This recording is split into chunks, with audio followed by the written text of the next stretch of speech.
Ok, señor presidente. Perfecto. Señor secretario, la cuenta, por favor. Sí, señor presidente, tenemos una comunicación que hemos recibido del presidente del Colegio de Abogados de Valparaíso, el señor Alejandro Gómez, mediante la cual remite una carta de apoyo a la postulación del magistrado señor Raúl Mera como al cargo vacante de ministro de la excelentísima Corte Suprema, señor presidente. Sus señorías tienen a su disposición en sus correos electrónicos esta carta de apoyo. Eso, señor presidente, no hay más. Muchas gracias, secretario. Se ofrece la palabra sobre este tema para luego saludar a nuestros invitados y ponernos de acuerdo en la orden de tramitación de este proyecto. Víctor Pérez. Gracias, presidente. No precisamente sobre la cuenta, sino que yo quisiera recordar que en la sesión pasada tuvimos un debate muy importante y senadores tanto de la comisión y fuera de la comisión expresaron sus ideas, sus opiniones y algunos de ellos anunciaron incluso indicaciones. Y me refiero concretamente a la intervención del senador Ricardo Lagos.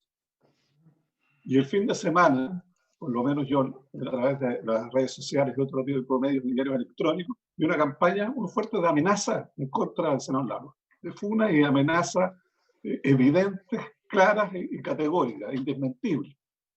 Y a mí me ha llamado profundamente la atención que ni la presidencia de esta comisión ni la mesa del Senado han expresado ninguna opinión en resguardo del derecho que tiene un senador de emitir sus opiniones en las sesiones sin ser objeto de algún grado de coerción. Creo que podemos entrar en un camino extraordinariamente peligroso. Uno podrá estar de acuerdo o no, tener opiniones a favor o en contra, pero si aquí, al interior de una comisión, se va a emitir una opinión y esa opinión es objeto de amenaza, de coerción, de insulto, a mí me parece que lo menos que se puede hacer es respaldar el debate democrático, respaldar al senador y que la presidencia de esta comisión y la mesa emita algún juicio sobre el valor. El silencio ante las amenazas a mí me parece que es absolutamente inaceptable. Gracias, senador Pérez. La verdad, yo me he comunicado con el senador Lagos Weber.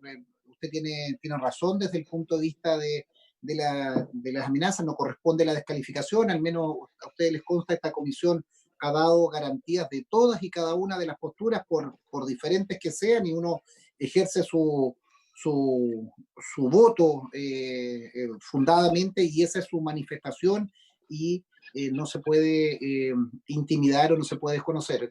Recojo su inquietud, solidaridad con el senador Lagos o con cualquier otro respecto a sus posturas. Nosotros seguramente votaremos cada una de estas de distintas maneras, pero hay que respetar esa forma, y al menos en la comisión tendrá todas las garantías él o cualquier otro senador de plantear las indicaciones o los argumentos o la votación. Comparto el criterio, y yo en lo personal, y creo interpretar a la comisión, rechazamos situaciones de esa naturaleza, ¿no? Uno expresa su opinión a través de la votación, y la votación, siendo fundada y manifestada en sala o en comisiones, es lo que representa. Recojo esa inquietud.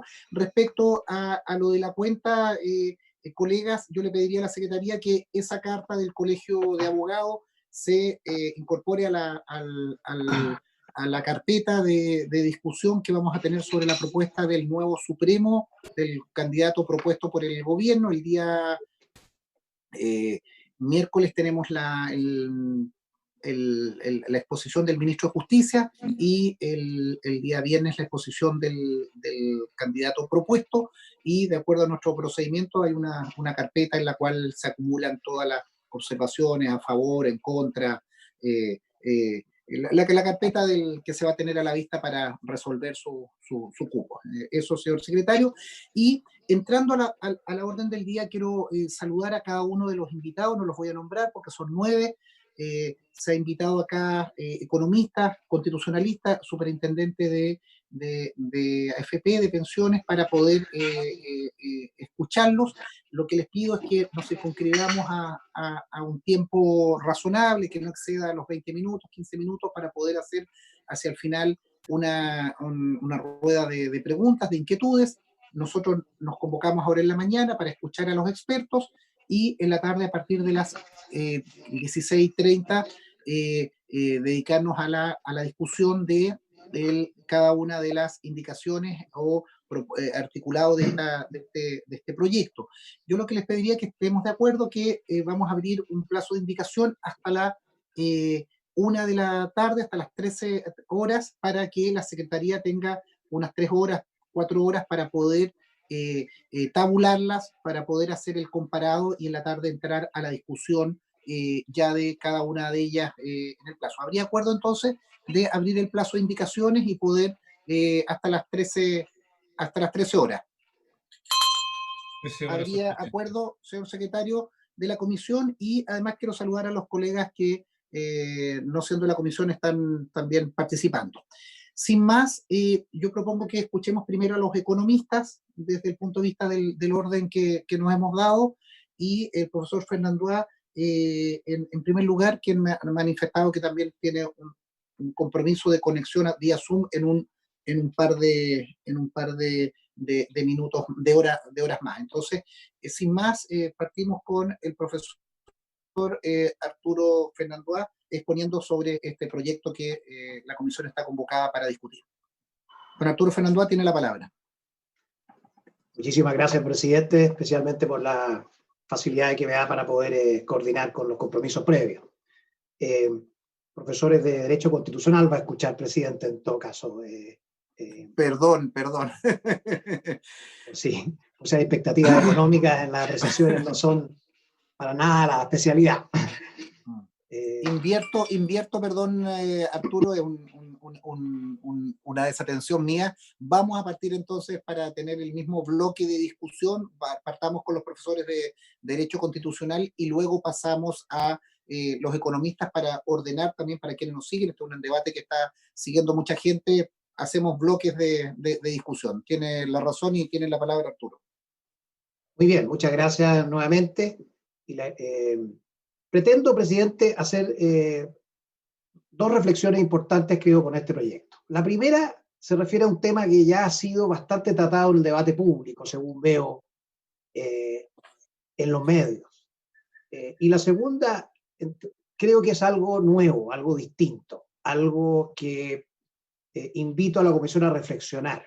Lo primero, diría yo, que tiene que ver con un reparo, un problema, una discordancia de primer grado, llamémoslo así, que tiene este proyecto, porque a juicio nuestro, objetivamente está constitucionalizando una materia que es intrínsecamente propia de la ley.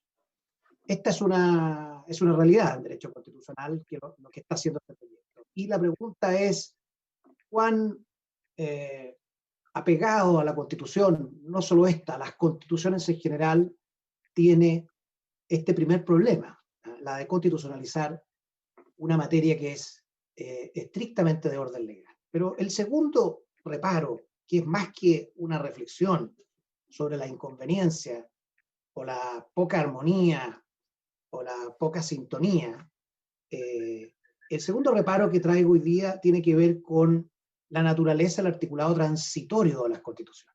Y esto es una materia que yo invito a pensar y a reflexionar, porque de aprobarse este proyecto en los términos que está, sin que proceda, por ejemplo, una eventual división de ese mismo proyecto, creo que no solo incurre en una inconstitucionalidad de forma, sino que deja un legado muy complicado, muy peligroso para la convivencia constitucional posterior de este país.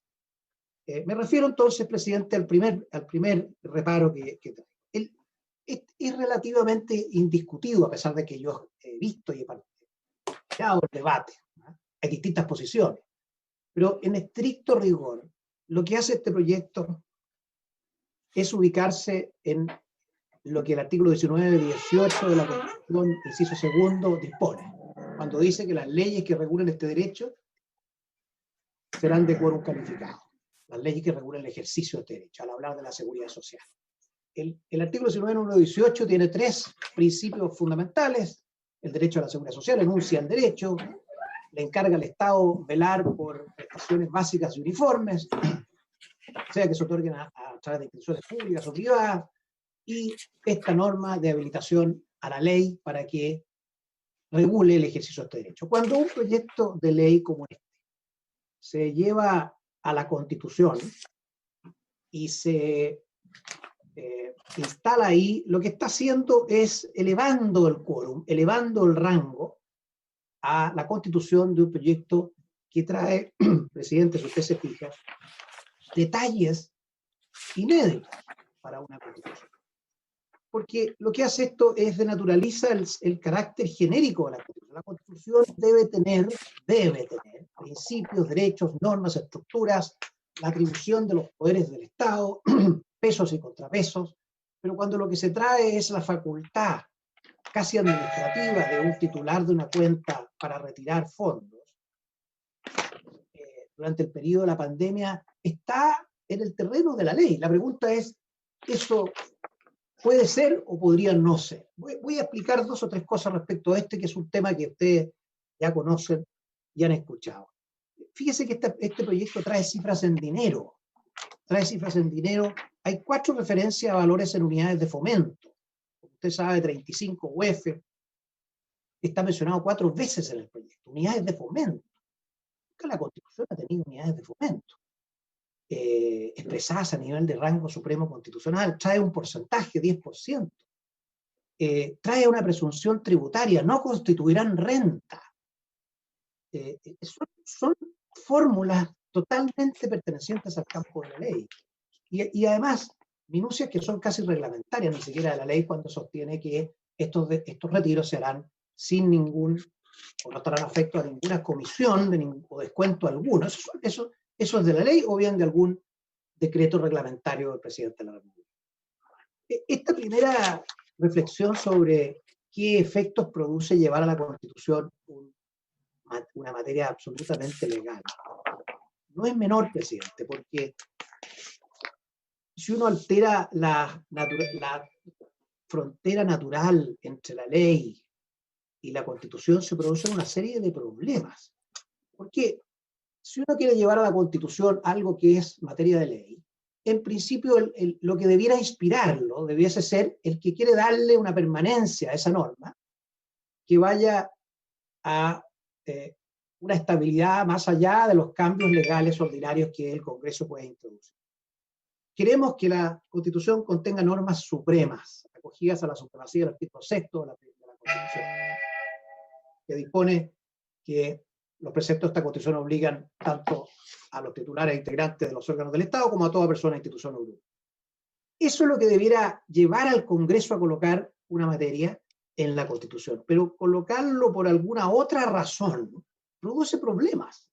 Se ha dicho, leí por algún parlamentario, que se hace como una forma de evitar algunas barreras procedimentales como la iniciativa exclusiva del presidente. Es una pregunta nueva. Claro, tiene una norma, tiene rango constitucional y por lo tanto la iniciativa exclusiva no sería un problema, pero resulta que el problema subsiste en materia de la coherencia, porque ¿qué ocurriría si para evitar la tramitación de la ley de presupuestos, con todos los poderes que tiene el Ejecutivo respecto del Congreso, que no provienen de esta Constitución necesariamente, provienen de la Constitución de 1925 y de 1833, porque es un legado de la Guerra Civil? Entonces, bastaría elevar a la Constitución un proyecto de ley para que, modificando el artículo 67 de la Constitución, se cambiase su tramitación. Empieza una serie de problemas nuevos a emerger en la forma de legislar por el Congreso. Yo quiero dejar este tema elevado a un nivel, creo yo, más de permanencia y de reflexión sobre consecuencias posteriores, más que en el actual problema que tenemos en nuestra pandemia, que obviamente es grave, es difícil, y me imagino que es lo que inspira realmente al Congreso muy de buena fe para impulsar este proyecto. Pero nos vamos a enfrentar a una cantidad enorme de problemas si esta técnica legislativa subsiste hacia adelante. Presidente, quiero llegar a un segundo tema, que me parece más grave. Porque este proyecto se instala en el articulado transitorio. No se instala en el artículo 19, número 18, referido al derecho a la educación. Yo he leído los debates, he leído los honorables parlamentarios que han promovido en la Cámara la instalación de esto en el articulado transitorio y no en el capítulo de los derechos. Porque si ya hemos resuelto que este es un tema de rango legal que regula el derecho a la seguridad social y queremos llevarlo a la Constitución, entonces su lugar natural, obvio, es el mismo artículo 19, número 18, que contendría alguna minucia impropia de la Constitución, pero se instalaría en el artículo 18. Artículo 19, número 18. Pero resulta que se instala el artículo transitorio con el argumento, se ha dicho, que es únicamente durante la vigencia de la pandemia, dice, por el estado de catástrofe, por calamidad pública decretada otra vez a raíz del COVID-19. Muy bien. Entonces la pregunta es, ¿puede un precepto constitucional instalarse en el articulado transitorio porque está asociado a un periodo como el de la catástrofe, por ejemplo? Y esto nos lleva a preguntar, ¿qué es un articulado transitorio? Porque me parece que si no se atiende a lo que es un artículo transitorio en relación a un artículo permanente, vamos a tener problemas gravísimos. Porque aquí está, más que la coherencia constitucional, hay un tema democrático, hay un tema de quórum, hay un tema de qué consenso se necesita para alterar derechos constitucionales. Fíjese que si uno indaga en la doctrina o la experiencia extranjera, nos ofrece la siguiente explicación de lo que es un artículo transitorio. Voy a ir a España, en que el Consejo de Ministros, en julio del 2005, emite una resolución para mejorar, facilitar la técnica legislativa en los anteproyectos de ley. En España ya se preguntaron qué es lo que es un artículo transitorio. Porque no necesariamente hace transitorio un artículo de asignarle un plazo. En España se hizo esto para elevar la calidad técnica de los proyectos y ayudar a la seguridad jurídica. Y se ha sostenido que los artículos transitorios, hay 5 hipótesis, tienen todos el siguiente componente, señor presidente. Y esto es importante, no para este proyecto, es para este proyecto y para los que vienen. Lo que hace el artículo transitorio es ayudar y arreglar la transición entre un periodo normativo y el siguiente. Construir un tránsito pacífico entre la ley que preexiste y la ley posterior. La pervivencia o la ultraactividad de una norma antigua es en España. La regulación autónoma de la nueva y la antigua y su adecuada combinación. La ultraactividad eventualmente de la antigua. Las que para facilitar la aplicación definitiva de la nueva norma regulen de modo autónomo y proporcionen situaciones jurídicas que se produzcan después de su entrada en vigor. Le puedo dejar este documento, señor presidente, creo que es interesante para el trabajo de la comisión. Artículo 40 de esta ley, de esta circular, resolución de 28 de julio de 2005.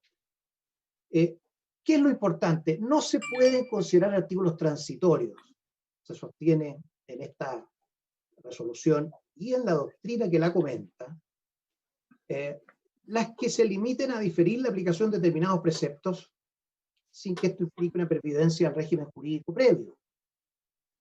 Y esto es más importante para efectos del proyecto de retiro del 10%.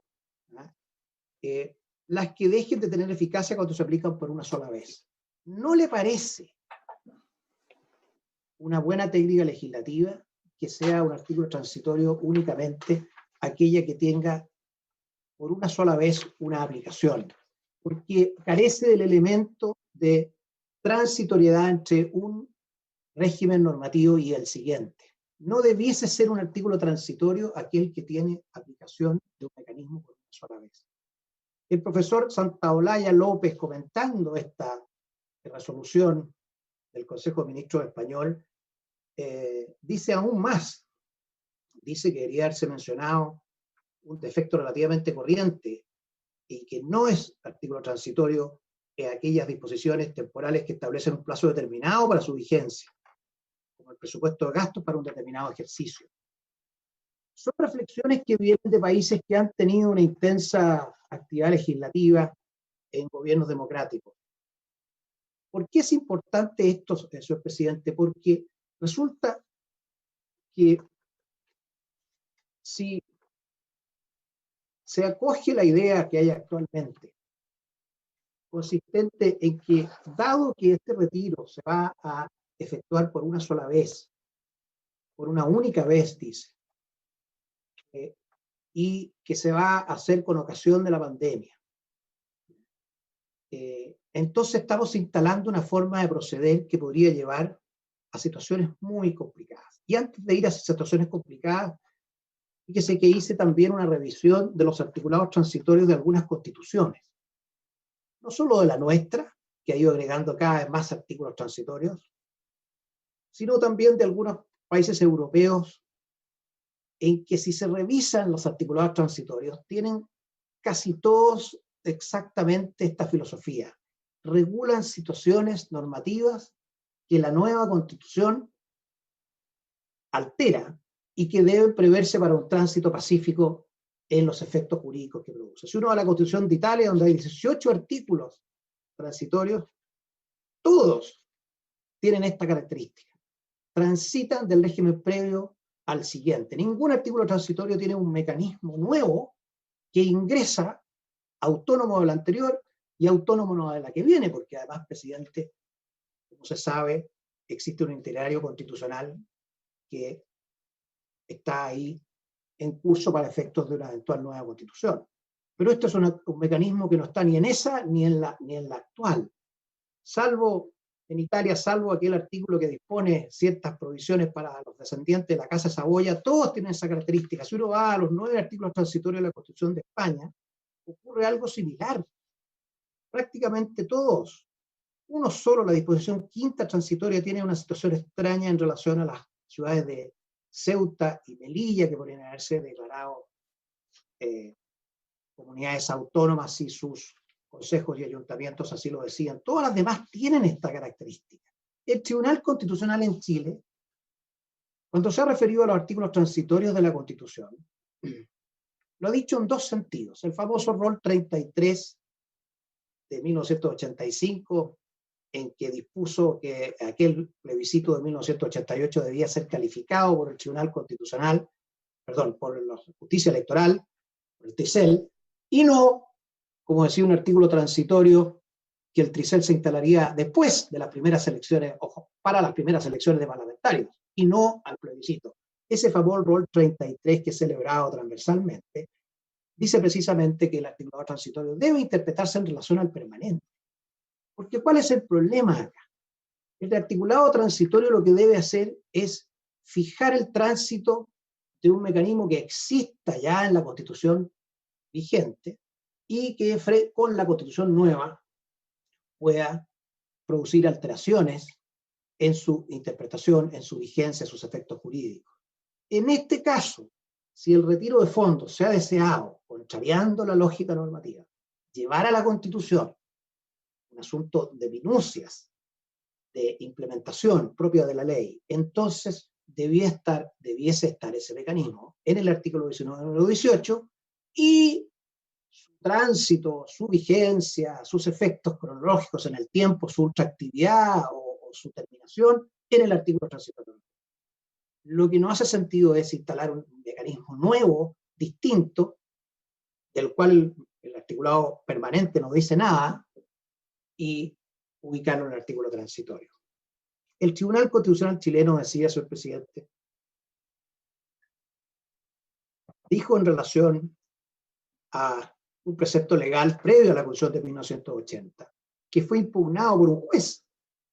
Un juez estimó que este es un decreto ley que no tenía la calidad democrática necesaria porque era anterior a la Constitución de 1980. Y el tribunal dijo en su sentencia rol 1846 de 2011 que el constituyente previó mediante disposiciones transitorias la incompatibilidad sobreviniente respecto de materias de ley que por razones de forma y fondo cambian las fuentes del derecho. Este es exactamente el sentido de una disposición transitoria. Prever qué ocurre con la legislación que está vigente durante una constitución y que se ve alterada, modificada o derogada por la siguiente. Lo mismo lo dijo el Tribunal Constitucional en una sentencia de 2011 también, en relación a los derechos mineros. Sostuvo el Tribunal Constitucional que establecer las normas que regirán los derechos mineros, estamos hablando de la segunda transitoria, que se refiere a derechos de minería, el constituyente realizó una clara distinción entre aquellos derechos que ya existían, amparados por el antiguo estatuto minero, y los que se constituirían en el futuro bajo la vigencia de un nuevo régimen que establecería. Esto es lo que hace un artículo transitorio, preocuparse de la transición normativa, pero resulta que tenemos acá un mecanismo nuevo que se instala en el articulado transitorio. Esto no es menor porque si va a regular el derecho a la seguridad social, entonces requiere un quórum de 2/3. Piense usted, señor presidente, voy a los ejemplos de inmediato porque más allá de este proyecto, de las razones de política pública, de urgencia, de emergencia, de excepcionalidad que se invoca, que naturalmente nosotros no somos quienes para negarla, al contrario, nuestras intuiciones que son correctas, ¿no es cierto? Pero el problema es que si uno sigue este razonamiento, podría eventualmente un articulado transitorio suspender o limitar la libertad de expresión mientras dure el estado de catástrofe.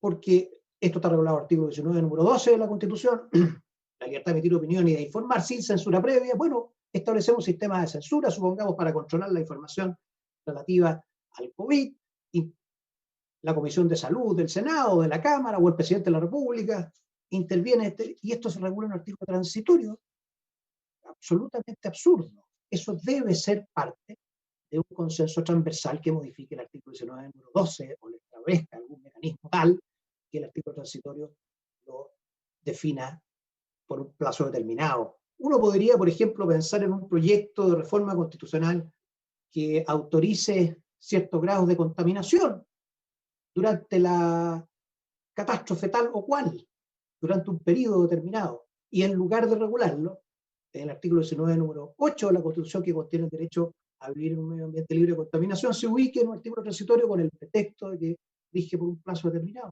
Uno podría suspender el principio de probidad, por ejemplo, por la publicidad de los actos del Estado, a través de la información propia del COVID, por ejemplo, mientras dure la pandemia, y en lugar de regularlo con un mecanismo, con una facultad, en el artículo 8 de la Constitución, que es el capítulo que tiene los principios, la base de la institucionalidad y que requiere 2/3, lo aprueba por 3/5 con el expediente de que se trata de un asunto temporal.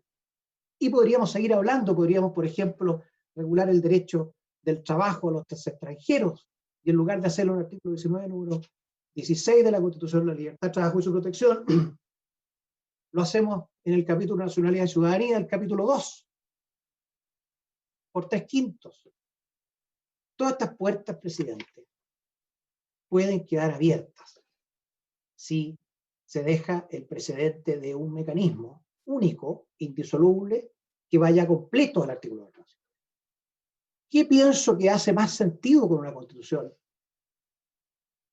señores senadores? Bueno, alguna facultad, algún mecanismo, alguna frase que autorice la creación de este sistema de retiro, supongamos, de las cuentas individuales de administradoras de fondos de pensiones, en el artículo 19, número 18 de la Constitución. Sabemos que ese es un artículo que no contiene definición de sistemas. Dice, sea que se presten a través de instituciones públicas o privadas. Por eso que la reforma de pensiones que está en curso en el propio Congreso está haciendo modificaciones a este sistema, creando un fondo distinto, una ente estatal, aumentando la cotización. En principio la Constitución no debiese tener esas definiciones, pero si las quiere tener, entonces lo que invito a la Comisión es pensar si ese mecanismo se puede acordar por 2/3 transversalmente en el artículo 19, número 8 de la Constitución, y su plazo, su vigencia, su transición normativa en el articulado transitorio. Si eso no se hace así, señor presidente, temo que hacia el futuro vamos a tener muchas discordancias y muchos riesgos regulatorios en materia de derechos fundamentales, de base de la institucionalidad. O quién sabe, por ejemplo, si a través de un artículo transitorio se pretende modificar el capítulo 15 sobre reforma de la Constitución. Tuve el privilegio de estar en la mesa técnica que redactó un borrador para que el honorable Congreso lo aprobara con el proceso constituyente. Ahí tuvimos la misma pregunta. ¿Qué es lo que es del artículo transitorio y qué es lo que es del capítulo 15 de la Constitución? Y en ese grupo de 14 profesionales no hubo duda en que debía modificarse el capítulo 15 para efectos de crear un sistema de reemplazo total de la nueva Constitución. Por 2/3 pudo haberse hecho por un articulado transitorio que nos parecería que habría sido una cierta burla a ese quórum transversal que pide la Constitución. Presidente, estas son mis reflexiones. Ahí está también la propuesta. Muchas gracias por el tiempo y también por las facilidades para exponer en primer lugar. Gracias, profesor, por los antecedentes. Lo importante es que queden igual a disposición de la comisión para cualquier efecto de consulta. Pasamos a continuación, veo ahí al profesor Tomás Jordán para poder también escuchar su exposición. Tomás, tiene la palabra. Buenos días, presidente. Muchas gracias a los senadores y senadoras. Buenos días también.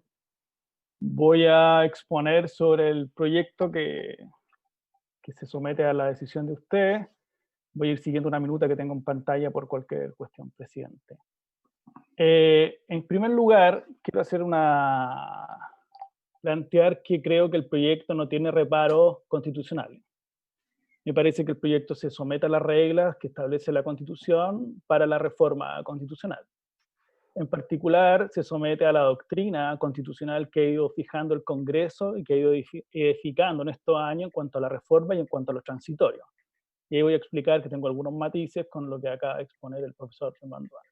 No hay una inconstitucionalidad formal porque respeta el procedimiento y los quórum asociados a las reformas de estas características. Y eventualmente, teóricamente, tampoco hay una inconstitucionalidad sustancial, porque respeta los contenidos del ordenamiento constitucional chileno. No obstante, tengo que advertir que no hay para el constituyente derivado una inconstitucionalidad sustancial propiamente tal en la Constitución chilena, no lo contempla. Primero que todo, me gustaría decir que estamos conceptualmente hablando del ejercicio del poder constituyente derivado o constituido. Este poder constituyente, el poder que tiene el Congreso, en este caso, de reformar la Constitución. Es un poder de adecuación, un poder de revisión de la Constitución.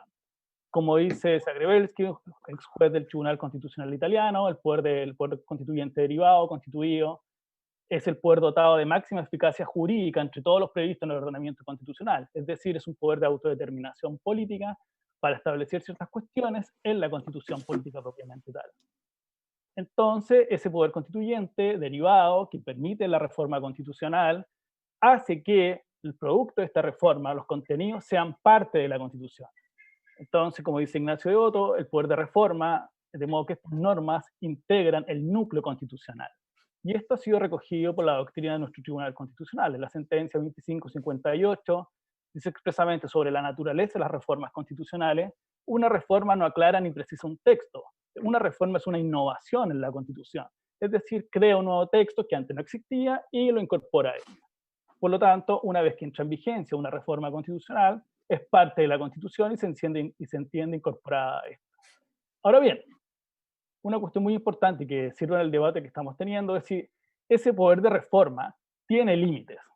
Y ahí distinguiría entre los límites formales y los límites sustanciales o materiales. Un límite formal es que respete el procedimiento de reforma constitucional establecido en el propio texto y que se ajuste a los quórums, ¿no? Y esa es una parte, una discusión que vamos a tener acá.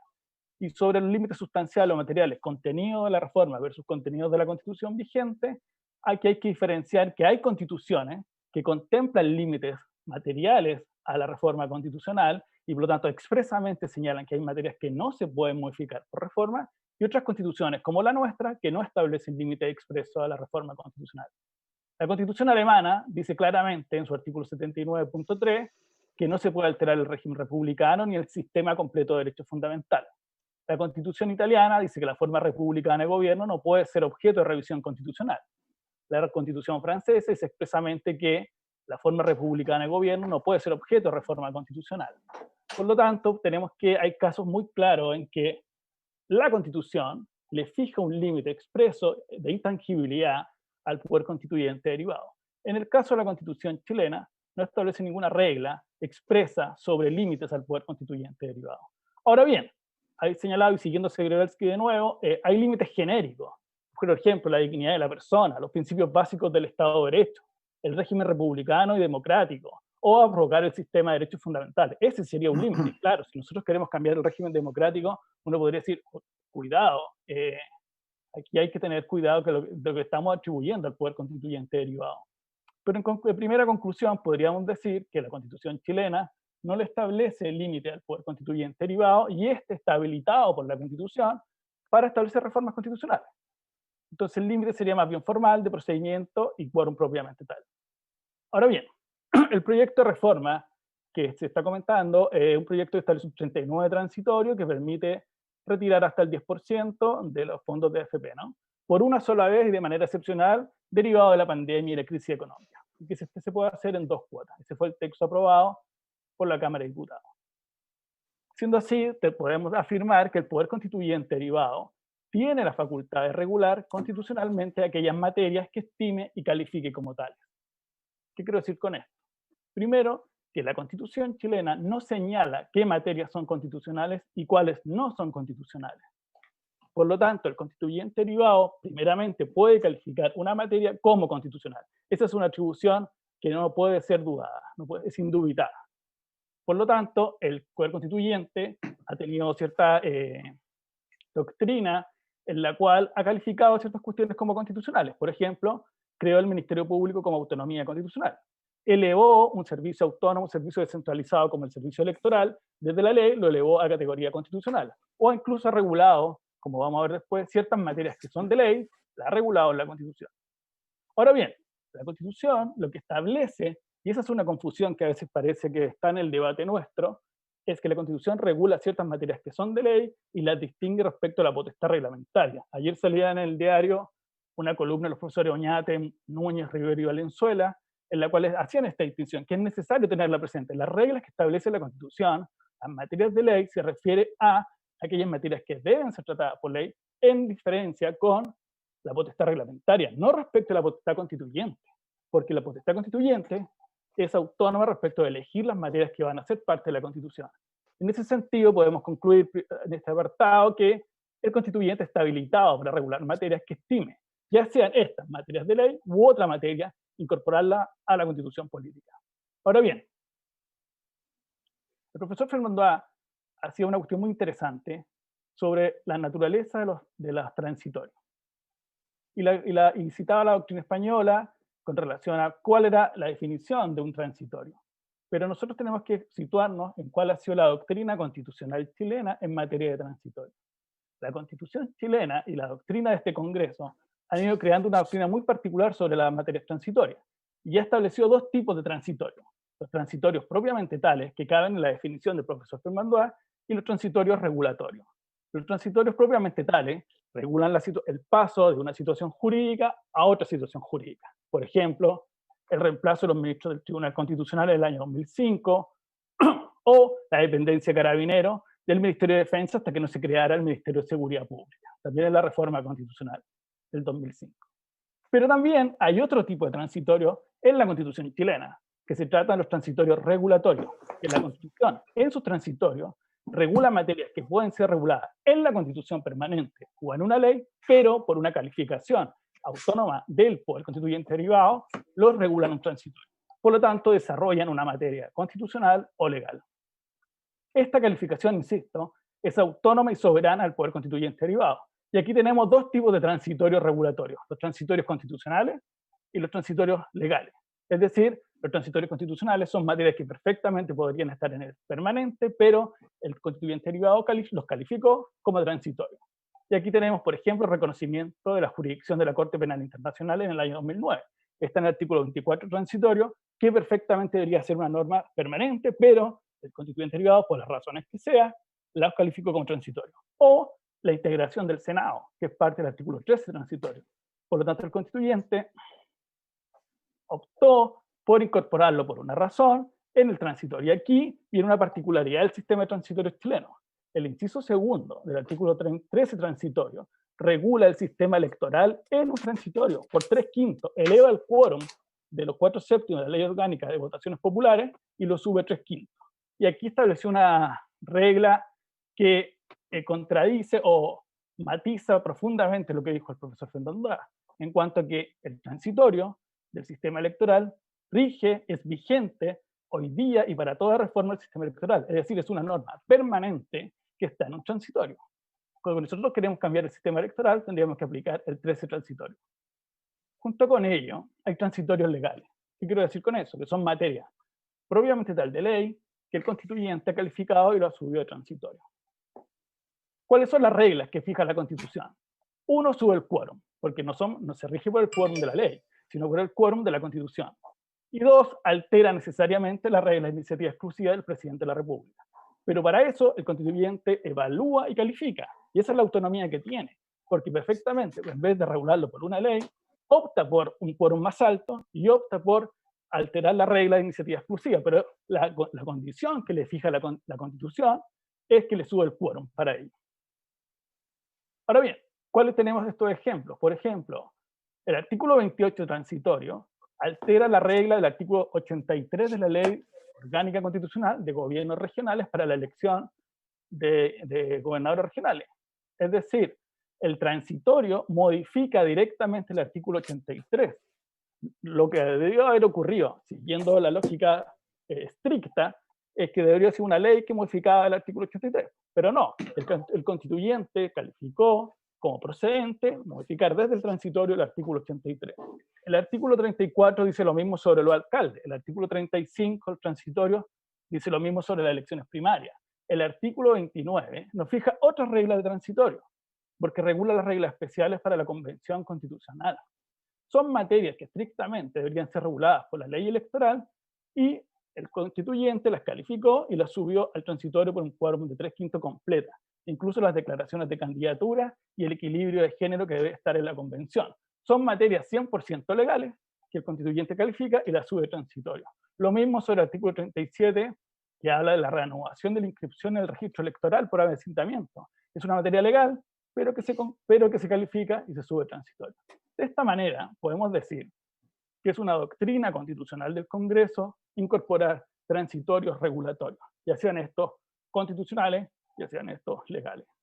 ¿Cómo aplicamos esto al proyecto en comento? Primero que todo, la razón por qué es un artículo transitorio. Y el artículo transitorio es porque es una norma excepcional, no es permanente, y por lo tanto las razones que lo justifican no permite concluir que debe estar en la Constitución permanente. Imaginemos que una norma, por una sola vez, especialísima, estuviese en el articulado permanente, no tendría ningún sentido, rompería la armonía de la Constitución. Por lo tanto, si el constituyente opta por calificarlo como constitucional, subir una norma legal a la Constitución, tiene que ubicarla en dos partes, o en lo permanente o en lo transitorio. Como no puede caber en lo permanente, tiene que caber en lo transitorio necesariamente, y así tenemos normas transitorias equivalentes. ¿Y por qué el quórum de 3/5? Alguna gente dice, bueno, toda norma transitoria es de 3/5. Eso es relativo. Yo creo que el quórum de 3/5 es calificar la materia que está regulando. Como es una materia regulatoria, que si fuera derivado al legislador sería de quórum calificado, sube el quórum al tratarlo en la Constitución. La pregunta es si es una materia de 2/3, es decir, del apartado de derechos fundamentales, o una norma de 3/5. La norma, si uno la examina, no crea, ni modifica, ni deroga un derecho fundamental. Es decir, no puede ser de 2/3, porque no establece, no altera, ni deroga un derecho fundamental. Lo que hace es regular un aspecto de un derecho fundamental. Y las materias regulatorias pueden ser tratadas en los transitorios, y esos transitorios han sido aprobados por 3/5, porque dijimos que habían transitorios, regulatorios. Es decir, sigo la propia doctrina del Congreso Nacional. De esta manera, cuando el constituyente quería crear un derecho fundamental propio del Estatuto de Derechos Fundamentales, por ejemplo, el derecho a los datos personales, lo que hizo fue incorporarlo en el 19, número 4, de protección de la vida privada e intimidad, y ahí incorporó el derecho a los datos personales. Quórum, 2/3, necesariamente, porque creó un derecho fundamental. En cambio que acá, insisto, no se crea, ni modifica, ni deroga un derecho. Ahora bien, por lo tanto, la norma del 10% es una norma regulatoria de seguridad social, pero que no altera el estatuto del 19 número 18. Por lo tanto, debería ser calificado necesariamente con el quórum más alto dentro del tipo de norma que es regulatoria. El quórum más alto dentro de la Constitución por el tipo de norma que es 3/5. Ahora bien, esto no es nuevo en el Congreso. Cuando reguló las normas sobre paridad o sobre las reglas especiales de la Convención, las reguló por 3/5. Pero la materia propiamente tal es de 2/3 porque nace la Convención Constitucional regulada en el capítulo 15. Es decir, cuando como lo dijo muy bien el profesor Fernando A., crearon la Convención Constitucional del Congreso, el Poder Constituyente, la crea por la materia que es decir, de cambio a la Constitución o de reforma completa o revisión total, 2/3. Pero cuando regula algunos aspectos de desarrollo, es decir, regulatorios de la Convención, lo hace, uno, por un transitorio, y dos, obviamente que le aplica el quórum más alto al tipo de materia. La materia es 4/7. 4/7 es su quórum, por lo tanto le sube la materia al quórum más alto posible, 3/5. Entonces tenemos que el Congreso ha también, en su doctrina constitucional, equilibrado las materias de 2/3, pero cuando son regulatorias, cuando son desarrolladas, le aplica el quórum más alto de 3/5. Ahora bien, y aquí cerrando, presidente, se ha dicho o se ha esbozado que el proyecto podría ser inconstitucional de fondo. Uno, esa doctrina sería crear una nueva teoría constitucional que el poder constituyente derivado esté limitado en sus facultades de creación de constitución. Estamos hablando de que, como lo define el Tribunal Constitucional, el poder constituyente innova, crea, fija una nueva situación. Por lo tanto, esa nueva situación es muy discutible, altamente discutible, solo teóricamente, creo yo, que podría ser contraria a una norma específica de la Constitución. Lo que podemos concordar es que no sea contraria a que abrogue el sistema de derechos fundamentales, a que altere el régimen democrático, a que altere el régimen republicano, pero discutir que una norma creada por el poder constituyente sea contraria a la Constitución es alterar la teoría general de la teoría de la Constitución. Ahora, no obstante eso, y quisiera como esbozar ciertas cuestiones, lo que ha dicho el Tribunal Constitucional sobre la seguridad social es que la seguridad social busca hacer frente a las contingencias, es un derecho social que tiene por finalidad hacer frente a la contingencia social, como la vejez, la enfermedad, la maternidad, la incapacidad laboral, la muerte, la cesantía, entre otros, dice la sentencia 7548 del 2019. Es decir, lo que tenemos que examinar es si una norma constitucional, en este caso, conceptualmente hablando, estoy teorizando, sería contraria a ese enunciado que fija el tribunal de que la seguridad social busca hacer frente a las contingencias de seguridad social. Por lo tanto, dice el tribunal, esos estados de necesidad debe calificarlos el legislador. En este caso, el constituyente. Por lo tanto, la pregunta, y aquí voy cerrando, presidente, es si retirar el 10% por una contingencia económica grave, como así lo ha calificado incluso la OIT en una minuta que dio a conocer hace unos días, es una contingencia social grave que afecta al trabajador, que afecta su capacidad económica, y por lo tanto, que si esa decisión del constituyente es ejercicio o es contraria o no a esa contingencia social, a esa idea de seguridad social. Obviamente que no, porque como lo ha dicho la propia OIT en su examen de hace unos días, dijo que la crisis económica es de proporciones, dijo que el retiro se entiende desde una urgencia como es el COVID-19 y que la seguridad social busca al final un conjunto de programas prestacionales para atender los diferentes riesgos sociales. En definitiva, presidente, y con esto cierro, me parece que el proyecto cumple todo el estándar formal de la Constitución, no se puede desconocer la potestad de autodeterminación jurídica que tiene el poder constituyente derivado, y eventualmente, o conceptualmente, teóricamente, jamás podría vulnerar una norma constitucional como la seguridad social. Muchas gracias, presidente. Gracias, profesor. Gracias, Tomás, por la exposición. Y pasamos al siguiente profesor de Derecho Constitucional que tengamos. Perdón, que no los veo a todos a disposición. Sí, secretario, ayúdeme. Presidente, tenemos a dos académicos constitucionalistas, el profesor Fernando Atria y el profesor Jorge Correa Sutil. Usted puede decidir ahí por quién. Partamos con Jorge Correa para ir alternando las exposiciones. Se prepara, como dicen, a la guaite Fernando Atria. Jorge Correa tiene la palabra, profesor. Muy buenos días. Le agradezco la invitación, señoras y señores senadores. Quisiera exponer dos tópicos, presidente.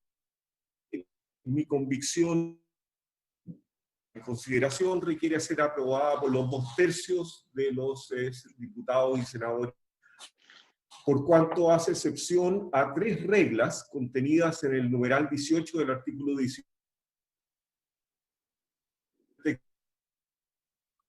y a jurisprudencia reiterada Jorge, y uniforme. Se escucha, perdón, presidente, Jorge, se escucha muy mal. Sí. Se escucha muy mal. Profesor, Jorge, estamos con un problema de audio. No sé, tal vez si desconectas a la imagen, a veces mejora el audio, o si te puedes ubicar mejor porque se está escuchando muy distorsionado. Yo voy a sugerir si le dan la palabra a Fernando Atria y cambio todo mi sistema para el otro lado de la pieza. Perfecto, yo creo que es mejor para poder escuchar bien la exposición. Gracias. Profesor Atria tiene la palabra. Muchas gracias, presidente. Gracias por la invitación a exponer en esta comisión sobre este proyecto. En lo que sigue, me gustaría emitir opinión sobre la constitucionalidad de este proyecto y los 2 argumentos que yo he distinguido en la discusión pública al respecto, y después hacer una observación general sobre el problema de la inconstitucionalidad. Como dije, se ha sostenido, a mi juicio, por 2 tipos de razones que este proyecto podría ser inconstitucional. Yo creo que estas 2 razones son injustificadas. Creo que el proyecto es perfectamente constitucional como se está tramitando, y quiero explicar por qué. El primer argumento que se ha dado para justificar la inconstitucionalidad de este proyecto es que este sería una suerte de resquicio o subterfugio para eludir la exigencia del artículo 65, número 6, conforme al cual las leyes sobre seguridad social son de iniciativa exclusiva del presidente de la República. Este argumento, la verdad es que lo menciono solamente porque ha sido parte de la discusión, aunque responderlo es algo enojoso. Una formulación de este argumento la escuchamos todos en un programa televisivo ayer por la ex ministra de Educación, Marcela Cubillos, que decía, y la cito: tendrían que haber presentado un proyecto de reforma constitucional para eliminar la iniciativa exclusiva del presidente. Pero no puedes dejar un artículo en que hay iniciativa exclusiva para las normas de seguridad social y por artículos transitorios cambiarlas. Eso es un resquicio. Es difícil reaccionar a un argumento de este tipo, porque la respuesta, como ya lo he dicho, es algo enojosa. El argumento es doblemente incorrecto. Es incorrecto, primero, porque como ya se ha dicho, como lo dijo el profesor Jordán, las normas sobre iniciativa exclusiva son aplicables solamente a los proyectos de ley. El artículo 127 de la Constitución dispone que los proyectos de reforma de la Constitución podrán ser iniciados por mensaje del presidente de la República o moción de cualquiera de los miembros del Congreso Nacional, con las limitaciones señaladas en el inciso primero del artículo 65. Nótese la referencia al inciso primero del artículo 65, porque es el mismo artículo en su inciso cuarto que contiene las reglas sobre iniciativa exclusiva. El artículo 65 es aplicable a los procedimientos de reforma constitucional, pero solo por mandato expreso, su inciso primero. Es decir, solo la especificación de que los proyectos de reforma constitucional, tal como los proyectos de reforma legal, deben ser patrocinados por no más de 10 diputados o no más de 5 senadores. ¿Es esto algo con sentido o es un mero formalismo? ¿Es un intento de aprovecharse de un subterfugio o es algo que tiene una justificación? Y la respuesta, a mi juicio, es clara. Por cierto que tiene sentido. Las reformas constitucionales exigen un quórum muchísimo más alto que las reformas legales. Las leyes ordinarias se aprueban por mayoría simple los senadores y diputados presentes, y las leyes de quórum calificado, que sería el caso de la que estamos discutiendo, porque las leyes de seguridad social son de quórum calificado, se aprueban con mayoría absoluta de los senadores y diputados presentes, en ejercicio. Mientras las reformas constitucionales se aprueban con un quórum de 3/5 o 2/3 de los senadores y diputados en ejercicio. Este quórum, mucho más alto, explica que en este caso la iniciativa exclusiva no sea aplicable. Tiene pleno sentido que no haya iniciativa exclusiva para las reformas constitucionales. Una cosa es que el presidente de la República pueda impedir que la mayoría del Congreso discuta y decida una determinada cuestión, y otra es que también pueda impedir una discusión cuando se trata de 3/5 de los senadores y diputados en ejercicio. Que la Constitución consagre una forma aguda de presidencialismo no quiere decir que someta enteramente al Congreso a la voluntad del presidente. Pero como ya he dicho, este argumento que sobre el supuesto resquicio que consistiría en eludir las reglas sobre iniciativa exclusiva es doblemente errado. Ya he explicado que esas reglas simplemente no son aplicables a los proyectos de reforma constitucional. Pero incluso si en eso estuviera yo equivocado, y si hubiera una reforma una contradicción entre la reforma constitucional y el inciso 4 del artículo 65, incluso en ese caso, sería incorrecto decir que mientras el artículo 65 no sea modificado, iniciar un proyecto de reforma constitucional sobre una materia de seguridad social sería un resquicio. Las cosas son exactamente al contrario cuando uno las mira desde el punto de vista del derecho y no del deseo político. Por cierto, si el legislador constitucional quiere cambiar una determinada regulación legal o constitucional, puede proceder del modo que indicaba la exministra. Puede proceder primero a derogar la norma vigente y después a dictar una nueva norma con un contenido contrario. Pero es evidente que no necesita actuar de este modo y que en muchos casos no se justifica hacerlo. Es claro que el legislador constitucional, tal como el legislador ordinario, puede no comenzar modificando la norma vigente y después dictando una distinta, sino simplemente dictando una norma distinta que está en conflicto con la anterior. En este caso, si el legislador, ya sea el legislador ordinario o el legislador constitucional, simplemente se limita a dictar una nueva norma incompatible con una norma anterior, la norma antigua queda simplemente tácitamente derogada. ¿Cómo es posible que el legislador quiera dar un caso excepcional y único, una solución diferente de la norma general, como es precisamente el caso que está en estudio, obligarle en todos estos casos a derogar primero la norma antigua y dictar después una nueva norma sería totalmente injustificado? Por cierto, la derogación tácita supone que la nueva norma es al menos del mismo rango que la norma anterior. Por cierto, una ley no puede derogar tácitamente la Constitución, eso va de suyo. La nueva ley puede derogar tácitamente a la antigua ley, así como una reforma constitucional puede derogar tácitamente una norma de un rango inferior, como la ley, o por cierto, una norma legal anterior. Este punto sobre la constitucionalidad de la derogación tácita y la ausencia de sentido en un argumento que dice que recurrir a la derogación tácita sería un resquicio legal, apunta a una parte demasiado obvia y trivial del sistema jurídico chileno. Esto es algo que ha sido indisputado, al menos desde 1855, en que se promulgó el Código Civil, cuyo artículo 52 dispone precisamente que la derogación es tácita, comillas, cuando la nueva ley contiene disposiciones que no pueden conciliarse con las de la ley anterior, cierre de comillas. Nótese cómo el Código Civil reconoce la posibilidad que la exministra de Educación negaba. El legislador puede naturalmente modificar una regulación por la vía de derogar primero una regla y después dictar una distinta. Pero también puede, como lo reconoce expresamente el Código Civil, hacerlo por la vía simplemente de dictar una nueva norma contraria a la anterior, y la anterior se entenderá tácitamente derogada.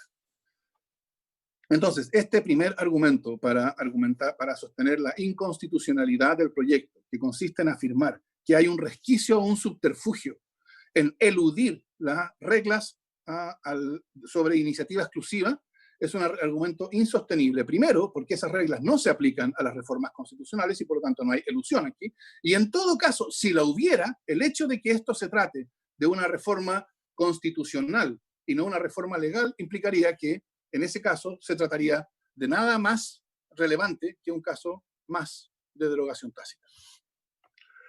El segundo argumento de inconstitucionalidad se refiere al quórum de la reforma legal, de la reforma constitucional. En este segundo argumento La reforma actual o el proyecto de reforma constitucional en su estado actual sería inconstitucional porque él se estaría tramitando o se está tramitando conforme al quórum regular de 3/5, cuando en realidad, dice este argumento, debería sujetarse al quórum extraordinario de 2/3. La regla aquí es la del inciso segundo del artículo 127, que dispone que el quórum regular es de 3/5, salvo en el caso de ciertos capítulos a los cuales se le aplica, salvo en el caso, perdón, de reformas constitucionales que recaigan en ciertos capítulos, entre los cuales está el capítulo 3, que contiene los derechos y deberes constitucionales. Este argumento tiene dos versiones que me permito distinguir. En la primera de esas versiones, el proyecto modificaría el derecho a la seguridad social contenido en el artículo 19, número 18.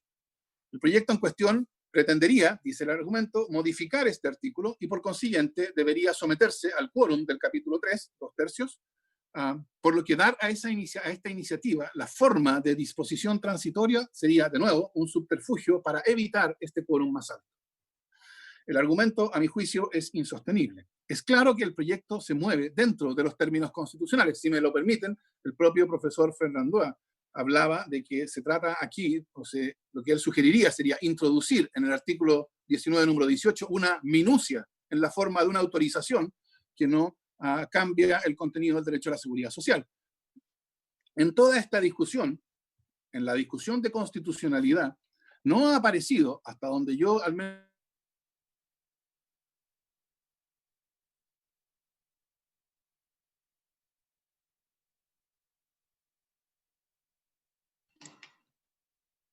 Se fue, no se escucha. Profesor, hay un problema de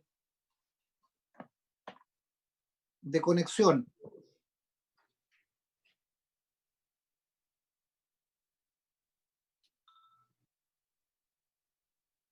Señor secretario, sí. Profesor Atria. Profesor Atria. Profesor Atria. Lo tengo desconectado, el presidente. Sí, si les parece, suspendamos un minuto para ver la conexión, porque creo que es importante que termine el profesor Atria para seguir la continuidad y tener disponible al profesor Correa Sutil. Suspendamos un minuto, si le parece, para ver con informática qué es lo que ocurre. Suspendemos un minuto para retomar la conexión.